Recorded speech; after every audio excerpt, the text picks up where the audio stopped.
परणं तमालम् अङ्गीकृता किल विभूतिरपाङ्गलीला माङ्गल्यदास्तु मम मङ्गलदेवतायाः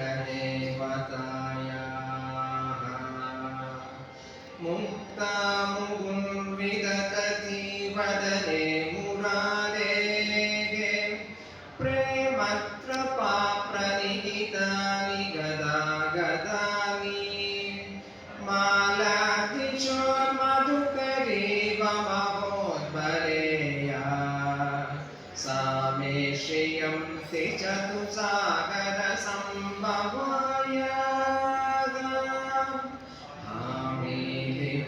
क्षमधिकं यमुदा मुकुन्दम् आनन्दकन्दमनिमेषम् अनङ्गतन्त्रम्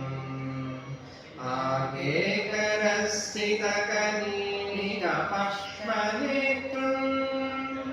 भूत्यै भवेन्मम भुजङ्गशयाङ्गनायाः वाग्वन्तरे मधुजितश्रितकौस्तुभेया हारावली वगदि नीलमणि विभाति कामप्रदा भगवतोऽपि कटाक्षमाला कल्याणमावगतु मे कमलालयाय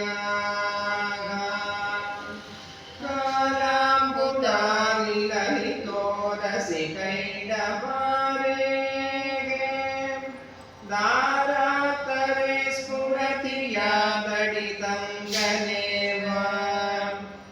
माधुः समस्तजगदां मगनीयमूर्तिः भद्राणि वेति चतुर्भागवनन्दनाय प्राप्तं पदं प्रथमतः खलु यत्प्रभावात् माङ्गल्यभाजि मधुमादिनि मन्मथेन मय्यापतेते तदिगमन्दरमिश्रणार्थम्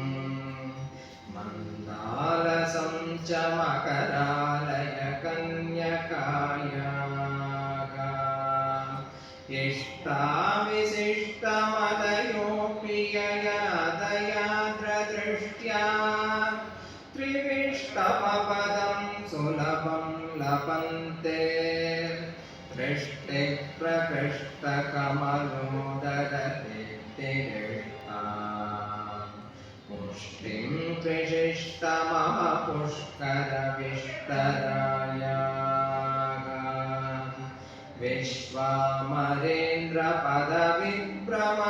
विश्वामरेन्द्रपदविभ्रमदानदक्षम् आनन्दकेतुरधिकं मुरविद्विषोऽपीत् ईशं निशीरतु मयि क्षणमीक्षणार्थम् इन्दीवरोदर सहोदर इन्दिरायाः तत्यात्रयानुभवनो द्रविणाम्बुदारा अस्मिन् न किञ्चन विहङ्गशिशौ विषन्ने दत्यात्रयानुभवनो द्रविणाम्बुदारा अस्मिन् न किञ्चन विहङ्गशिशौ विषन्ने पुष्कर्मकर्ममवनीय शिराय दुम्रम् नारायण प्रणयिनी नयनाम्बुवागगाम् गीते वदेति गरुडध्वज सुन्दरीति साकम्बरीति शशिशेखरवल्लभेति सृष्टिस्थितिः प्रणयिकेषु संस्थितायै दस्यै नमस्त्रिभुवनैककुरोस्तरुण्यै श्रुत्यै नमोऽस्तु शुभकर्मफलप्रसूत्यै शक्त्यै नमोऽस्तु रमणीयगुणार्णवायै शक्त्यै नमोऽस्तु सदभक्तनिकेतनायै पुष्ट्यै नमोऽस्तु पुरुषोत्तमवल्लभायै नमोऽस्तु नागीकलिवाननायै नमोऽस्तु दुग्धोदरिजन्मभूम्यै नमोऽस्तु सोमामृतसोदरायै नमोऽस्तु नारायणवल्लभायै नमोऽस्तु हेमाम्बुजपीठिकायै नमोऽस्तु भूमण्डलनायिकायै नमोऽस्तु देवातितजापरायै नमोऽस्तु साकायुधवल्लभायै नमोऽस्तु देवी भृगुरन्दरायै नमोऽस्तु विष्णुरुरसिञ्चितायै नमोऽस्तु लक्ष्मी कमलालयायै नमोऽस्तु दामोदरवल्लभायै नमोऽस्तु कार्तिकमहेक्षणायै नमोऽस्तु बुद्धिभुवनप्रसूत्यै नमोऽस्तु देवादिविरक्षितायै नमोऽस्तु नन्दात्मजवल्लभायै संवत्कराणि सकलेन्द्रियनन्दनायै साम्राज्यदानविभवानि सदोरुहाक्षि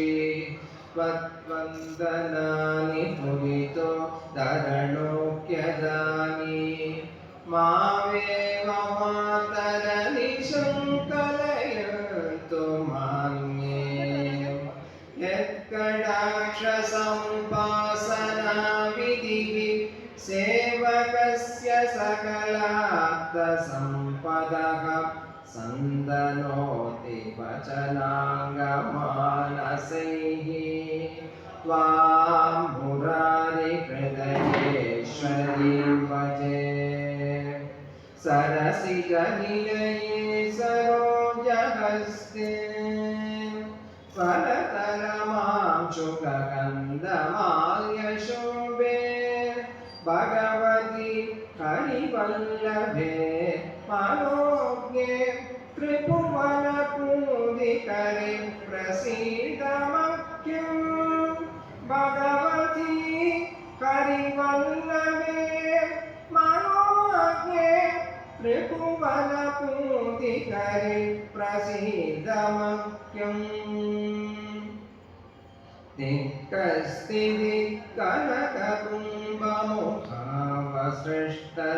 दिक्कस्तिदिक्कनककुम्भमुखावसृष्टसर्वाजिनी विमलचारुजलप्लुताङ्गीं प्रातर्नमामि जगदां जननीम् अशेषयोगादिनादपृथिवीम् अमृताब्धिपुत्रीम् कमले कमलाक्षवल्लभे